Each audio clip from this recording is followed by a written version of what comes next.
Assalamualaikum warahmatullahi wabarakatuh. Perkenalkan, nama saya Rika Januarita. Nah, Ibu Rika akan menjelaskan tentang biologi, yaitu ciri pertumbuhan dan perkembangan. Ini akan kita pelajari di awal, pertumbuhan dan perkembangan. Ini terjadi pada semua makhluk hidup, baik manusia, hewan, ataupun tumbuhan. Lalu, apa sih ciri tumbuh dan apa ciri berkembang? Kita lihat di sini. Ciri tumbuh jika bertambah jumlah, massa, dan volume selnya. Bagaimana cara sel bertambah? Dengan cara pembelahan. Selanjutnya, ciri tumbuh itu dapat diukur, tapi secara kuantitas, berarti ada ukuran. Misalnya dari 1 cm menjadi 2 cm, 1 meter menjadi 2 meter. Itu artinya dia dapat diukur secara kuantitasnya, berarti mengalami pertumbuhan. Dan yang selanjutnya tidak dapat kembali.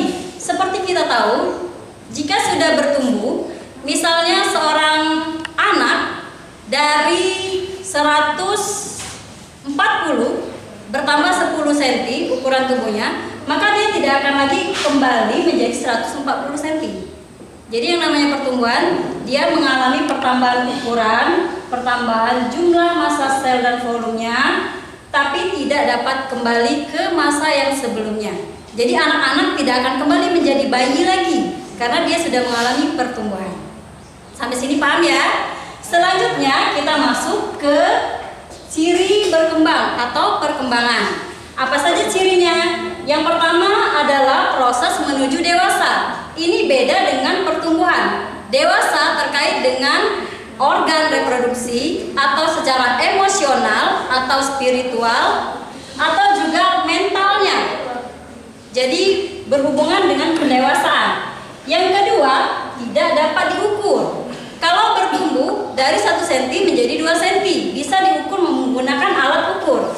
Kalau perkembangan tidak bisa diukur memakai ukuran, satuan ukuran, tapi bisa kita lihat secara kualitas. Misal kualitas kita makan pempek rasanya enak. Apakah ada ukuran? Tidak. Tapi secara kualitas enak ada. Kita hanya bisa merasakan secara kualitas. Misal secara mental. Oh, bagus. Dia ini sifatnya baik, jujur. Nah, ukurannya adalah secara kualitas. Ramah, itu adalah ukurannya kualitas. Terakhir, dapat kembali. Nah, jadi ini kebalikan dari bertumbuh. Berkembang dia dapat kembali. Misalnya pada mental. Misalnya seseorang yang memiliki mental yang buruk, dia bisa misalnya memperbaiki dirinya menjadi bagus, mental yang bagus, tapi ada kemungkinan mentalnya untuk kembali menjadi buruk. Misalnya orang yang dulunya penakut, lalu dia memperbaiki dirinya dengan terapi, menjadi seorang yang pemberani, tapi nanti ada kemungkinan untuk kembali menjadi penakut. Jadi secara mental, emosional, atau spiritual. Nah, untuk pertumbuhan dan perkembangan sampai di sini dulu kita bahas. Untuk ciri pada tumbuhan dan hewan nanti kita akan bahas pada pertemuan selanjutnya. Wassalamualaikum warahmatullahi wabarakatuh.